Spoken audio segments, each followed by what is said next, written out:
Okay, so thanks, Mark. Brilliant.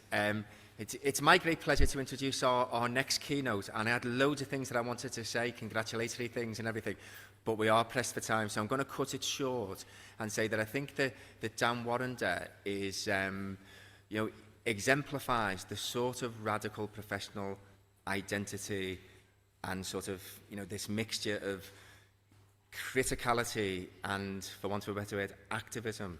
So putting things into practice as well as thinking and talking about them. He's not preachy. He certainly doesn't talk bollocks. Dan Warrender.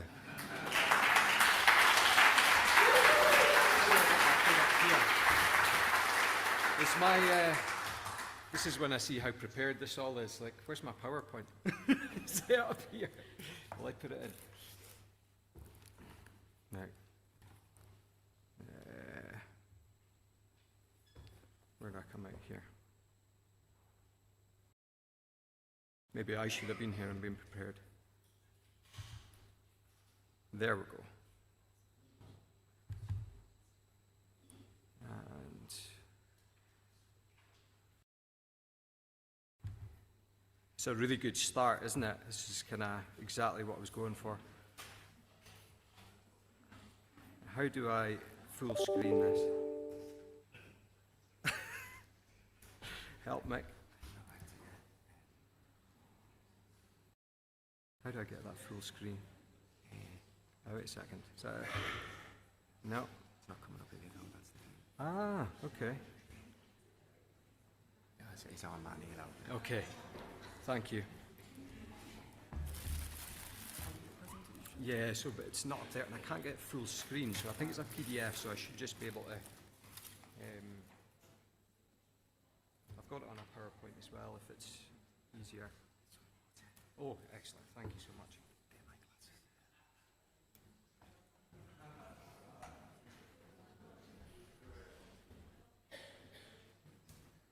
And then is that just gonna... Okay, perfect. Okay, that's not the start that I was imagining when I was worrying about this last night. I was rattling right into it and it was all brilliant. Good morning. This is quite an honour and certainly an unexpected honour to be doing this. If you'd said at the start of this year I'd be doing a keynote speech for my profession, I wouldn't have kind of believed you. And I think chatting with Simon last night said I'd kind of become a bit of an accidental hero, and I would definitely emphasise the accident part of that. So I'm a mental health nurse and lecturer, and the title probably kind of gives away what I'm going to be talking to you about. So Ghost or Phoenix, the disappearance or the rise of mental health nursing, with beautiful pictures done by my 7-year-old daughter Meadow to kind of give it a little bit of character. And I was trying to reflect on how it kind of came for me to be here, and it really came just from a place of annoyance. Just being quite annoyed about what I saw as the direction of travel in mental health nurse education in particular, and just sending an email to my colleagues in Mental Health Nurse Academics UK saying, I'm quite annoyed. Is anyone else annoyed? Everyone else was annoyed. It turned out my inbox kind of ballooned overnight. Had about kind of 100 kind of responses, and I could have done with a PA, but unfortunately I don't get that. That led to development of a working group. We've kind of called ourselves Mental Health Deserves Better, and we kind of meet regularly to sort of try and talk about what we're going to do about it, raise the issue at RCN Congress, and I'm here kind of talking to you about that today. Now, sadly, like a lot of the arguments and ideas that I'm going to present to you are not going to be really new. I mean, this stuff has been talked about for years and years and years. I think what I'm going to try and do is two things. I guess is lay out the current context and ask that we do something about it as well. This conversation needs to go beyond this room. So basically, if I summarise what I'm going to be talking about, I'm talking about how this, mental health nursing, is becoming this. So the words are still there, it's becoming a whisper. Mental health nursing. The nursing is still emphasised, but the mental health is kind of disappearing. And how mental health nurse may be becoming a nurse who works in mental health settings. And can you imagine that? Would that be a snappy conference to attend in a few years? Nurse who works in mental health settings, research conference. Sounds crap, doesn't it? Sounds crap. So, this is some of the language that has been used over the years to describe mental health nursing, and we need to pay attention to this, you know what I mean? So, under siege, under threat, threats are vast, not able to decide their own future, sleepwalking into oblivion. That's my favourite title. That needs to be like a metal song or something like that. If there's any musicians, we can talk later on, we can write that. High risk that this profession will be lost, and a zombie category. I think it's important to pay attention to the last one in particular, because that comes from a paper written in Australia. And we obviously know the Australian context. They've had generic nurse education for a number of years, and they're talking about it as a zombie category at that point.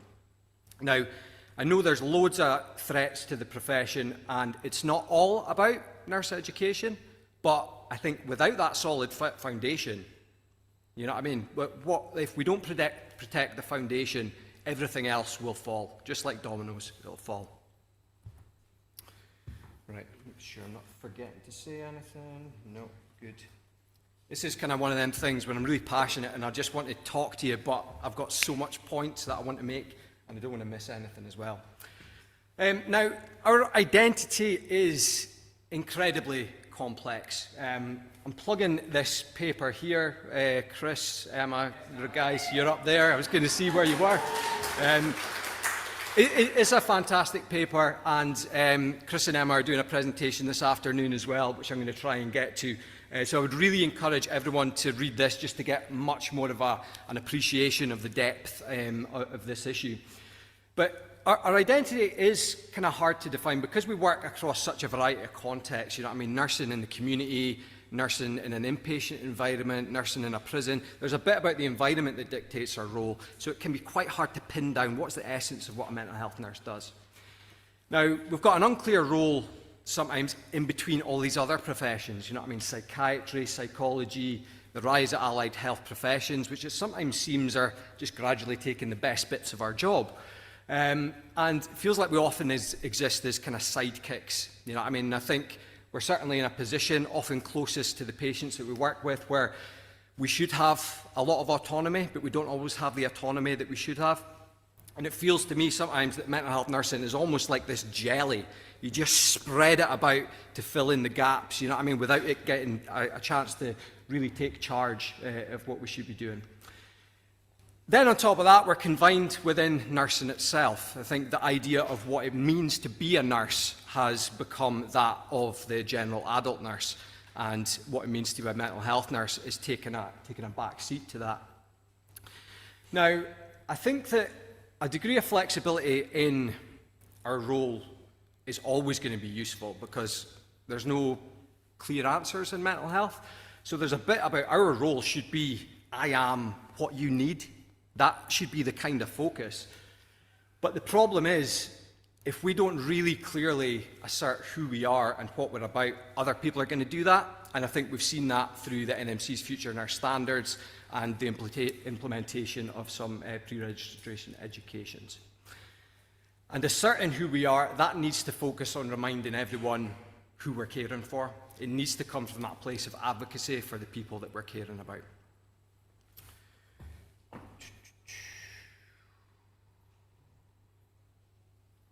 Okay. I'm doing all right. It's amazing when you've actually done your notes without looking at your notes. It's kind of... I knew there was a reason I prepared. So, improvements are needed. Okay, now this is just to emphasise that no one was ever saying that mental health nursing's fine, it's fine, just leave it as it is, it's absolutely perfect. No one said that at all. I think we're well aware that there's plenty of improvements needed to mental health nursing in education and beyond that. I'm doing a PhD just now, and I did research interviews earlier this year, and I met someone that said it's kind of potluck whether you get a mental health nurse that's helpful or not. And I don't think we should shy away from that. I think we have to confront that. I think, again, that's not just due to education, but that's the kind of complex system that people work in. Often, when people have poor experiences of care, it's down to interpersonal skills. And I think Given some of the systems that people are working in, I think sometimes we could accurately say that we've got traumatized people looking after traumatized people. It's a tough job, and there's often not much support. There's a theory-practice gap still, a gift received as a threat. I wrote a paper because I was, again, annoyed. I usually do things when I'm annoyed. When a student was sat down and said, stop trying to do a Dan Warrender with every patient, I said, what were you trying to do? You know what I mean? Really cute. What were you doing? What was my name associated with? He said, I thought I was just approaching my patients with hope. That's quite grim. Again, might be complex reasons for that, but there's that gap that maintains. The medical model still dominates. I think certainly understandings of mental health have broadened. You know what I mean? We've got things like the power threat meaning frameworks. I think it's fantastic and really offers us something very, very useful because it encourages us to look at the power that we have over people. It really explicitly encourages us to do that. But the systems that we work in, including education, are still very kind of medical in the way that they're shaped. And it's been argued that you need fundamental and extensive revision of the curricula to include that. You can't just sort of tack these things on at the end. You need to look at how they're shaped and structured. We need to think about how we respond to people with trauma. We've heard of the rise of trauma-informed care, adverse childhood experiences. We know the prevalence of that in the populations of the people that we look after. And we need to think about how we do that well without re-traumatizing people. Ethical tensions regarding coercive practices. You know, I mean, I remember that, like, just that real delicate balance of, like, escorting somebody into hospital against their will, restraining them, and then the next day saying, how you doing? You know what I mean? That is so complex. And improving people's physical health. Okay, now stop for a moment here with this, because no mental health nurse has ever said that we don't need to pay attention to physical health. But I think what's happened with the introduction of future nurse standards and the implementation is that it's not been contextualized to the mental health nursing role. And it's become sort of a list of physical health skills. It's been thrown at them, and it's not contextualized. We know that people have a reduced life expectancy with serious mental health issues, absolutely, and we do want to address that. Don't necessarily think that's been addressed in the right way. We need to focus on the therapeutic role. That should be the kind of the bones of what we do. And de-emphasise medication, psychiatric diagnosis and custodial practices. Now, there's certainly a depth of complex discussion that needs to be had around those things, but they should never be the first resort. You know what I mean? I think that often happens in the system that we're in. And it's been argued that the Willis report, The Shape of Caring, which is where a lot of these kind of changes came from, has a simplistic view that a return to sort of genericism is going to solve these difficulties. And also read a great paper by yourself yesterday on the plane, Mick, about barking up the wrong tree. There's loads of issues that mental health nursing needs to address, and we don't just need to throw in a few physical health skills and think that everything is fine.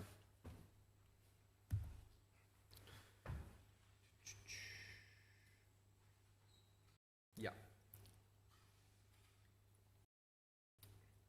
So, this is the current landscape of mental health nurse education across the UK, and I know this because of the amount of conversations that I've had with people everywhere across the country since kind of January this year. I think there's still that relentless focus on recruitment and not enough on retention. There's still that sense of it's quite easy to get into mental health nursing, and then it's quite hard to keep people on the other side.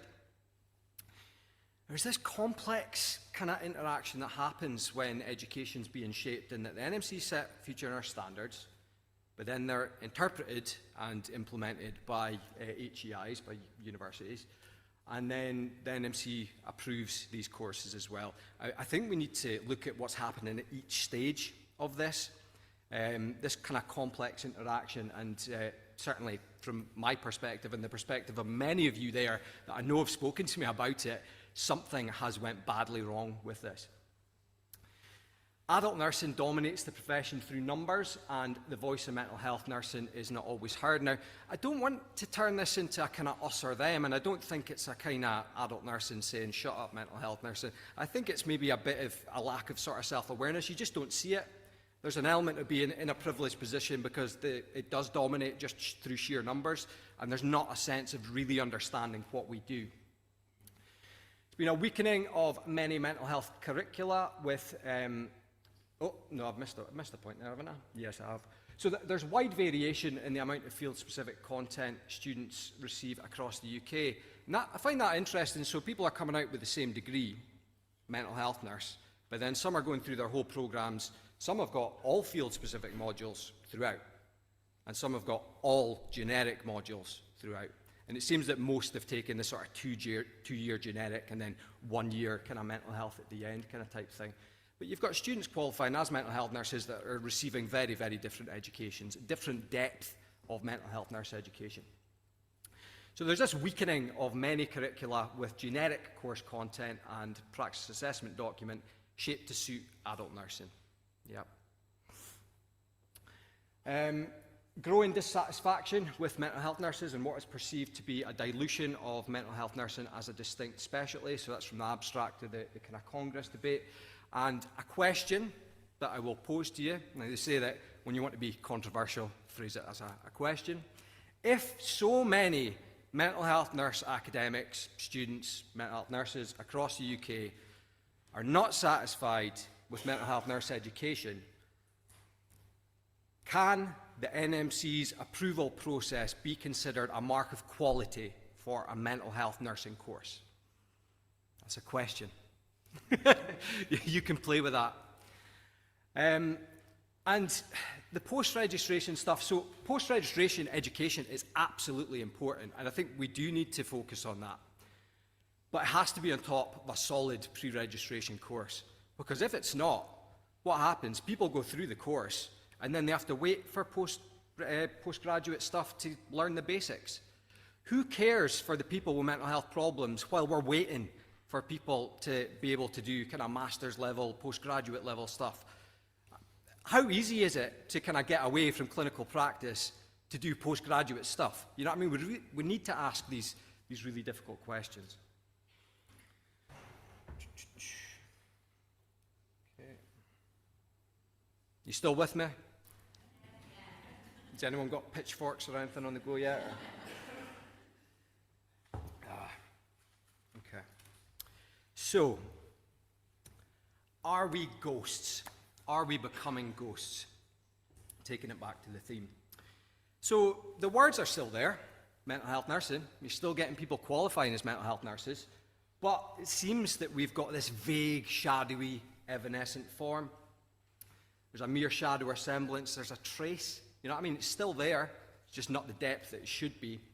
I think that the metaphor kind of continues to work actually with ghosts and stuff as well, because you think of, you can see what you want to do, but you can't grasp anything. You know what I mean? You've got no power to control the environment. And are we being ghosted by the nursing profession as well? You could play with this all day. I've done it. But I'll keep going with it. And I think the last point, the wandering among or haunting living persons, I think we need to do a bit of deliberate haunting. I think we need to remind people that we exist and what we're about, because I think they have forgotten. So, just to recap, so you're all following me. What looks like generic nursing turns out to be a bit like adult nursing. I thought you would enjoy these. I quite like this, so I did another couple.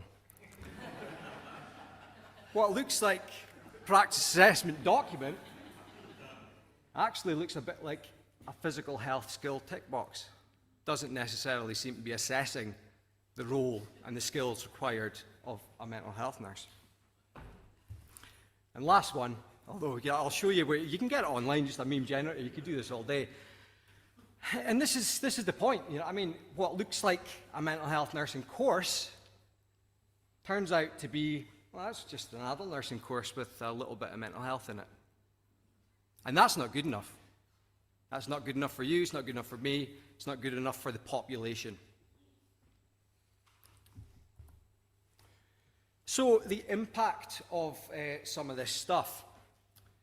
So I think we could certainly argue that future nurse has the potential to confine mental health nursing to history.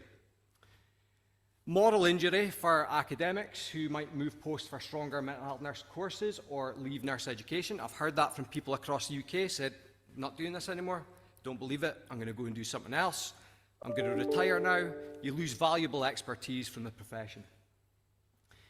Students disillusioned that their courses are not as advertised, and then potential attrition and losing students to other professions.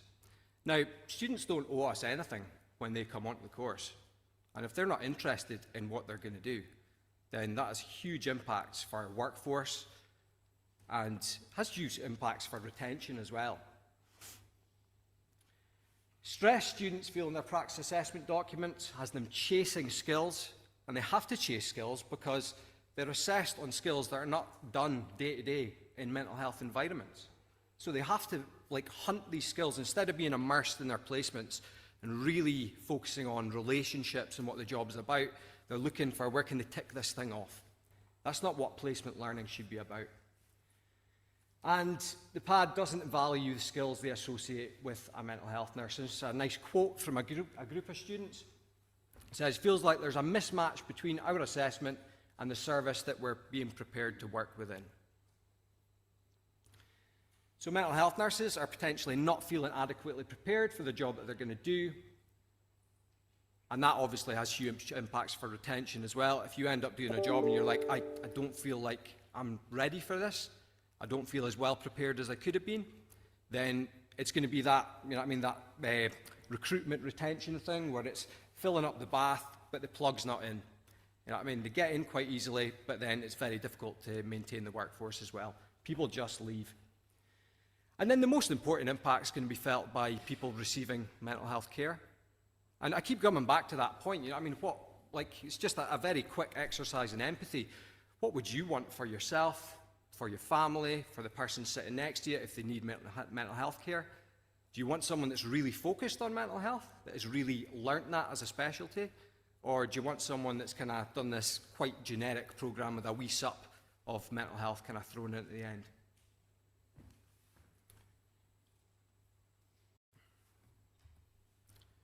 So defining what we do, I think, is difficult. It is a challenge.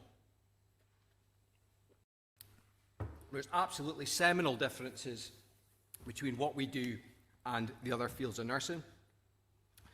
From a kind of recent literature review, some of the roles of mental health nurse, psychotherapist, advocate, physical health therapist, psychopharmacological therapist, relationship-focused therapist, aggression management therapist, there's so much more, there's so much complexity to the role. I always think that what might be very unique for us is sort of ongoing navigation of these this swamp of grey areas. So the subjectivity and the impact of how we understand distress impacts how we respond to it. Now my PhD is around sort of borderline personality disorder, and for anyone that's kind of interested in that, you will know that there's a degree of complication to treating someone that is probably most likely experienced kind of trauma and a lifetime neglect, and then the mental health care system describes that as their personality being disordered. Now, the meaning that they give to that, and I've certainly worked with people that have had that, is that I'm disordered, it's my fault, I can't recover. So, as mental health nurses, we actually have to work within our own system and chip away at the meanings within our own system and kind of address that subjectivity. And that's important for that person's belief, so they can recover. It's also important for our beliefs, so we believe in people. Because if we don't believe in people, how are they going to believe in themselves? People will very quickly lose hope. The complex legislation relating to human rights. So the Mental Health Act, is that maybe one good reason why we might need to have a distinct training? The Mental Health Act seems like a pretty big deal, doesn't it? It seems like a pretty big deal. Nurses holding power, you can refuse people's human rights. Imagine that. Imagine me just now just saying to everyone, sorry, I'm a bit worried about you, you can't leave. Think of that power, and we don't think that that deserves its its own training. And very, very delicate power dynamics for the reasons that I've just kind of talked about. Having that power and then trying to build up trust with people as well. So we have enormous potential to help. We also have enormous potential to do harm. We should never lose sight of that. Now, I've been playing about with this idea of needing to be experts of not knowing. And I want to be very clear about this. This is not like, oh, you were doing so well, and then you said we didn't know anything. It's not an expert of like, I don't know. That's not what it is. So, mental health is such a great area. You know what I mean? It's so subjective. The human experience and the mystery of the human mind, it really is like a bit of a kind of labyrinth. So we have to accept that we don't know. I think the moment that you say, I know exactly what this is, miles off target.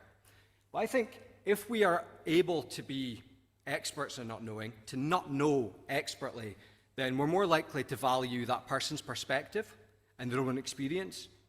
We're more likely to apply understanding as an intervention. I've heard that like from a community nurse that I spoke to said that I didn't know what to do, so I just tried to understand. And actually, just trying to understand, that was what that person needed. Yeah? So, it is about not knowing, but it's not knowing expertly. And you can keep going with that as well. And I think always carrying hope. We have to carry hope. Often people are at their kind of darkest moments and they can't see the light. We have to be able to carry that in mind. And that's not to dismiss a person's distress or kind of patronize them and say, oh, it's going to get better, cheer up. It's just to say, I understand the way you're feeling and you can't have hope just now, but it's okay, I'm going to carry this for you. And when you're ready, we're going to share this. So that's some of the complexity in what we do, and we're just going to kind of read out this bit that I read out at Congress again, because I liked it. So you can't have your cake and eat it. You cannot make training more generic and expect to produce graduates with necessary specialist knowledge to do this job well. I genuinely believe if we're saying that a dilution of mental health nursing education is okay, then we're saying it's okay to lower the standards for mental health nursing care. It's not okay, is it?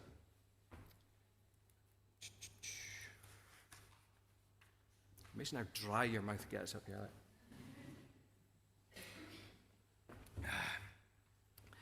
The bar wasn't open, so it's water at the moment, I'm afraid. So, what matters to people? These are three comments that have stuck with me, that people have said to me. You always kind of check in when you're finished working with someone and say, like, what was the useful stuff that we did?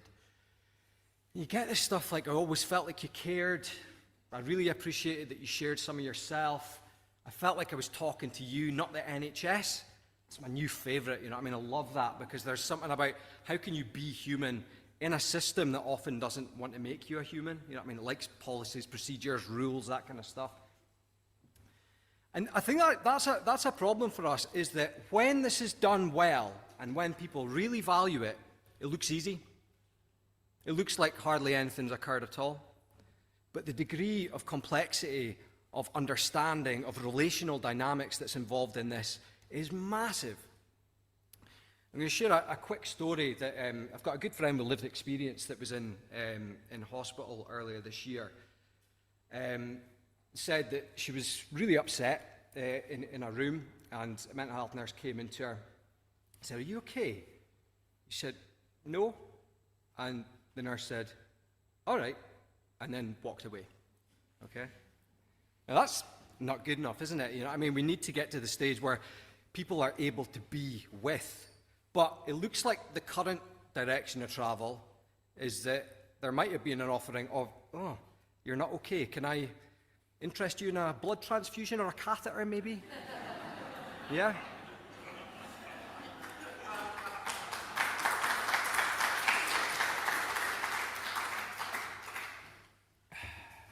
Stupid, isn't it, when you think about it? So, this is our to-do list, and like I said, you know, I mean, I'm laying out the context, but there's also a bit of, we need to do something about this, and I very much mean we. I mean, nobody kind of sitting looking at their phone being like, it doesn't mean me. Yes, I mean you as well, absolutely, everyone. So we have to come together. This is a good start, you know what I mean? So let's speak to each other over the next couple of days. make some noise. We have to make some noise outside here as well. I think there's a bit of, I like preaching at the converted sometimes, you know what I mean? You're a nicer audience than I've had elsewhere. We have to voice these concerns, and ultimately we're advocating for the people that we care for in doing that. We have to explore perceptions of people across the country in depth, you know what I mean? Academics, nurses, students, and try and get that out there as well, you know what I mean? Through bits of research. We have to readdress parity of esteem. And not just parity of esteem in the care that people experience, but parity of esteem in leadership positions as well. You know, I mean, how much power does mental health nursing really have to decide its own future? How has this happened to us? We need to create and assert our identity, and that means critically examining what we define as quality mental health nursing and how we measure it. And I think that's like, even the idea of measuring, like, someone experiencing you is kind, it's not, it doesn't feel like it fits with us, but I think that's the game that we're playing. We need to show its value. We need to show its value. We should propose the ideal curricula from a mental health perspective, taking into account lived experience perspectives. You know, I mean, that's the world now, isn't it? Like, don't give me problems, give me solutions. Okay, here we go. This is what we think this should be. I think that's a bit of work for us all. We will ensure physical health is clearly addressed, but contextualised. You know, I mean, nobody's forgetting that. Nobody's overlooking that. Nobody's moaning about, oh, I don't want to do physical health stuff. We want to do the physical health stuff that's going to make a difference, not just stuff that's going to waste everyone's time. And better bridges between academia, research, and clinical practice. And that comes back to that first point. That is like, it's bringing us all together. All of us, not just academics doing this. All of us coming together. And Emma, you were talking about clinical academic stuff. I'm just about done. I remember when I left the ward to kind of go to university, I said, can I stay part-time? And they said, it's easier if you just leave. Because it was about a full-time post being advertised, you know what I mean? That was the thing. Strength in numbers.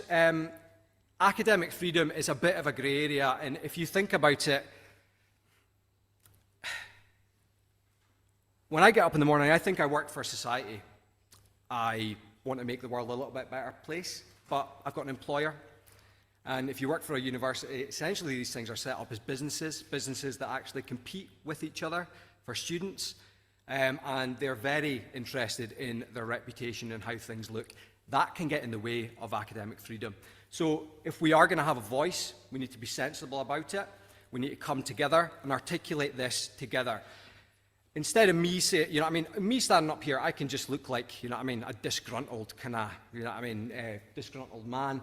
But it's harder to argue with something that says, you're sincerely mental health nursing. Yeah? So we don't need martyrs, we need a movement. We all need to come together. So the future, can we be the phoenix?